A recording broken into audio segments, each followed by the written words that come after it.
திரௌபதியோட அந்த சபதம்தான் குருஷேத்திர போருக்கு ஒரு முக்கியமான காரணம் தெரியுமா?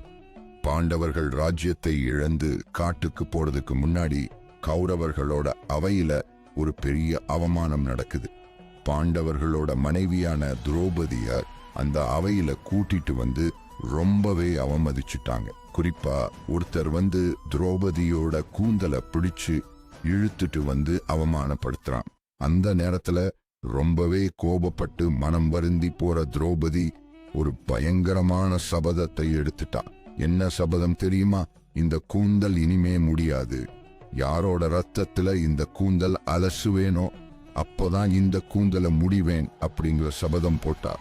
திரௌபதி யார சொல்லியிருக்கான்னு உங்களுக்கு புரியும். அந்த சபதம் தான் குருஷேத்திர போரோட ஒரு முக்கியமான காரணம். போரோட முடிவுல திரௌபதியோட சபதம் நிறைவேறுச்சு. திரௌபதியோட இந்த சபதத்தை பத்தி நீங்க என்ன நினைக்கிறீங்க? உங்க கருத்துக்களை கமெண்ட்ல சொல்லுங்க.